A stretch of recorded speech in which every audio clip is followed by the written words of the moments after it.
E aí, pessoinhas do nono ano, beleza? Como estão vocês? Estão bem?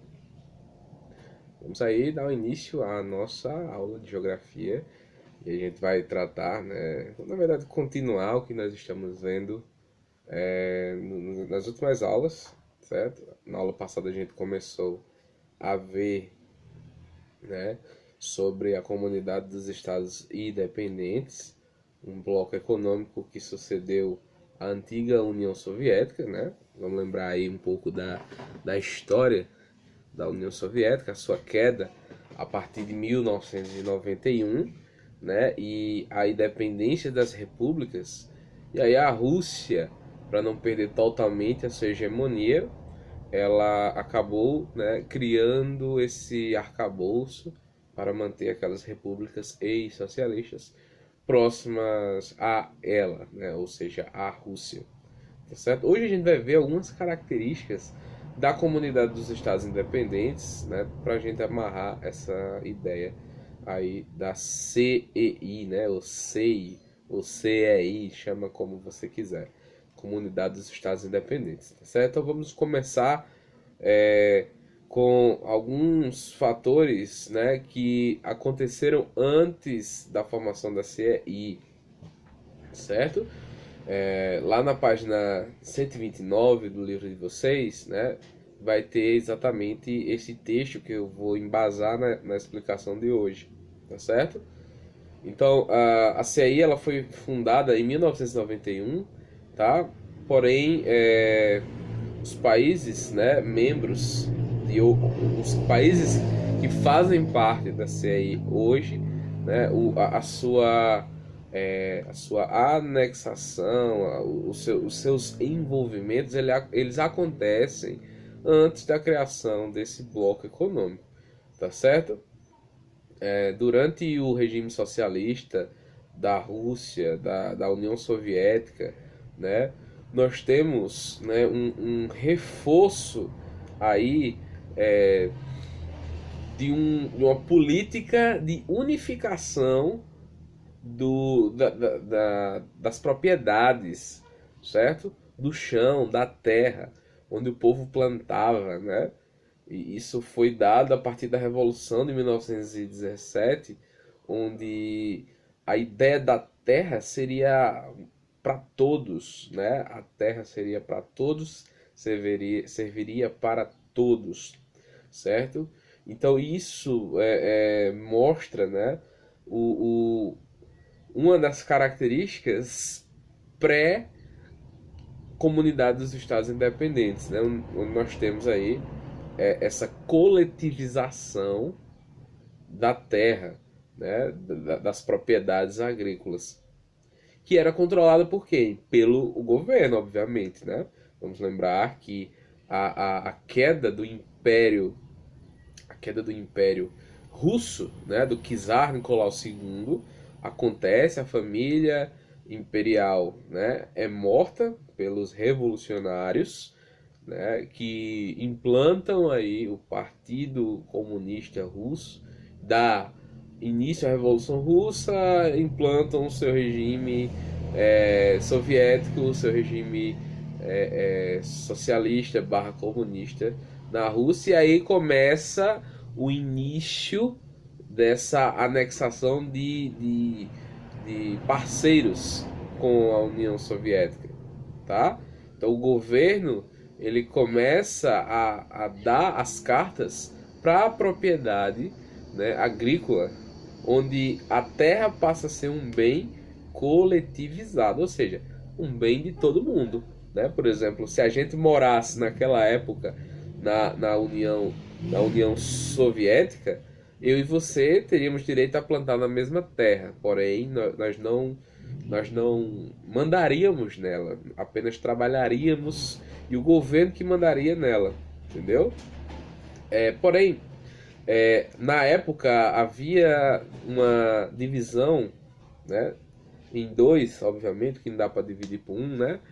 Havia uma divisão em dois grandes conceitos de propriedades ali na União Soviética. De um lado, ficavam aí as propriedades chamadas de kolkhozes. Kolkhozes. Você pode ver a pronúncia aí na página 129, no segundo parágrafo, certo? O que seria as propriedades kolkhozes? Seria aquelas fazendas, né, coletivas, obviamente, o pessoal, né, o pessoal trabalharia ali, né, as famílias trabalhariam em conjuntos, né, porém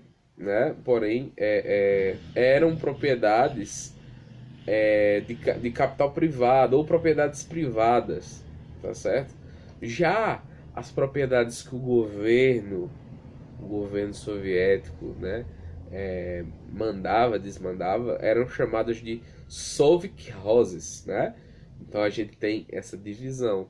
As propriedades agrícolas privadas eram chamadas de kolkhozes e as que eram do governo era sovkhozes, tá certo? Então, kolkhozes, sovkhozes, né? Kolkhozes, sovkhozes, enfim, nomes russos, né? Causa aí esse trava-línguas que a gente demora a aprender para pronunciar, certo? Mas lembra aí que haviam essas duas propriedades, né? Privadas e governamentais, tá certo? Então, com o fim da União Soviética, esse sistema foi praticamente abolido. As propriedades agrícolas foram privatizadas, tá certo? Assim como outras áreas da indústria, né? Muitas fábricas, a gente vai lembrar que durante as duas guerras mundiais, a Rússia, ou a União Soviética, né? Melhor falando, porque era o nome daquela época, vai, né, implantar muitas indústrias no seu território, e essas indústrias, a maioria delas são privatizadas, tá certo? E aí nós temos a criação de um conselho chamado Comecon no ano de 1949, ou seja, pós-guerra, né, pós-Segunda Guerra Mundial, que também apresentou e representou o aprimoramento das relações comerciais anteriores ao surgimento da CEI. Então veja, né? Antes de 1991, já no ano de 1949, nós temos esse conselho, né, chamado Comecon, que não é a Comic Con lá dos Estados Unidos, né, que os caras vão, enfim, pesquisar o que é Comic Con, mas não confunda com Comecon, que é COMECOM, que é o Conselho de Assistência Econômica Mútua, né, que apresentou esse aprimoramento na relação dos países socialistas, tá certo? O intuito desse conselho era contrabalancear o Plano Marshall dos Estados Unidos, né? O que lembra do Plano Marshall, aquela ajuda financeira dos Estados Unidos aos países europeus que sofreram com a Segunda Guerra Mundial, ou seja, os países que queriam se reestruturar, né, economicamente e reinvestir o dinheiro aí, eles pegavam essa ajuda dos Estados Unidos, né? E ajudavam a se reunificar, a se reconstruir, né?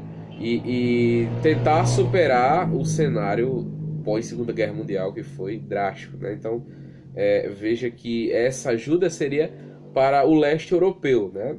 Não propriamente para a Europa. A Rússia sempre teve essa influência no leste da Europa, o que a gente já viu nas aulas passadas, né, pessoal? Então, o intuito, né, era contrabalancear o Plano Marshall e através disso, promover a integração econômica entre aqueles países. Então, veja, a CEI, a Comunidade dos Estados Independentes, visa essa integração econômica, porém, sem aquela influência ditatorial, né, dos comunistas lá da Rússia na época da União Soviética, né? Então a Comic Con, né, também foi desfeito no começo da década de 90, quando a União Soviética ela se desfez, e aí deu-se início à Comunidade dos Estados Independentes, tá certo? Porém, isso levou não a um total melhoramento dessas ex-repúblicas socialistas. Bom, na página 130 a gente vai ver que o fim da União Soviética foi conturbado, e com essa conturbação, com esse caos, né, da implantação de um novo bloco econômico, a CEI, né, nós tivemos alguns problemas que atrapalharam o crescimento dessas, vamos dizer assim, repúblicas livres da influência lá da União Soviética. Por exemplo, a burocratização e a falta de competitividade, né? Então, o controle, né, estatal sobre todos os ramos da economia e da política soviética consolidaram uma enorme ineficiência na estrutura burocrática governamental, tá certo? Então, todo aquele controle que o Estado tinha em cima das repúblicas, né, para as coitadas saírem dessa mandança, dessas leis ditadas, né, pela União Soviética, gerou uma burocratização, ou seja, uma forte influência dessas ex-repúblicas soviéticas para saírem totalmente, porque a Rússia não queria perder totalmente a influência, né, sobre esses países. A gente viu a questão energética russa, né, e toda a sua estratégia contemporânea de manter aí os seus ex-colegas, né, ou amigos, juntos ao seu território, né? Não é à toa que eles criaram a CEI, tá certo? Então, foram lentas tomadas de decisão que dificultavam a transmissão de informações relevantes, enfim. Tudo isso, né, gerava um mal-estar, e isso só causou o quê? A falta de competitividade desses países. Enquanto o resto da Europa, inclusive a Ásia, com o Japão, pós-guerra se industrializando, se mecanizando e ficando cada vez mais tecnológico, o leste europeu e os países ex-socialistas, eles ficaram estagnados, né? Enquanto nós temos aí um mundo totalmente tecnológico, né? Esses países ainda eram países com baixa dificuldade, com alta dificuldade de se desenvolver, né? Desenvolver industrialmente e, obviamente, economicamente, tá certo? Essa conversão, né, de economia planificada, onde o governo mandava em tudo, né, em economias de mercado, onde a privatização tomou conta depois aí da Guerra Fria, provocou o quê? A curto prazo, um desemprego. Além de desemprego, né, esse desemprego foi na pequena camada de pobres daqueles países, né? O desemprego ele não afetou aos grandes, né, aí os grandes empresários ou aos caras que detinham o poder, né, do governo, sei lá, na época, não sofreram tanto com isso, tá certo? Então a falta de competitividade, né, de colocar indústrias para bater ali de frente com empresas europeias, para não depender totalmente, né, dessa importação, e de investimentos também para esse mercado, como por exemplo o setor automobilístico, né, que move aí bilhões vamos dizer, de dólares, reais, né? Vai depender da moeda, mas vamos botar em dólar, que é uma moeda aí mais universal, né? Onde se embasa o preço da mercadoria mundial. Então, bilhões de dólares, né? O setor automobilístico, eletrodoméstico, por exemplo, né? Esses países eles não conseguiram se desenvolver nesses ramos, tá? E isso causou uma baixa competitividade, né? Competir com os outros países, com as outras indústrias, tá certo? Isso gerou o quê? Uma baixa qualidade de bens de consumo, né? Há algumas empresas que ainda arriscaram, mas obviamente não se comparam com o padrão de qualidade ou de investimentos de outras empresas europeias que são vizinhas a esses países, certo? Porém, apesar dessas limitações, alguns países da comunidade dos Estados Independentes são grandes produtores agrícolas. A exemplo, a Ucrânia, que é um dos maiores produtores de trigo e milho do mundo, né? Então, você pode até ver a imagem na página 130 de um maquinário, né, fazendo a colheita do milho aí na cidade de Kalush, na Ucrânia, tá certo? Então, para a gente finalizar, né, o comércio entre os países da CI, como é feito essa comercialização, certo? Bom, antes, né, havia aí o controle exercido pela Rússia, né? A Rússia mandava em tudo, tá certo? Com o fim da União Soviética, né?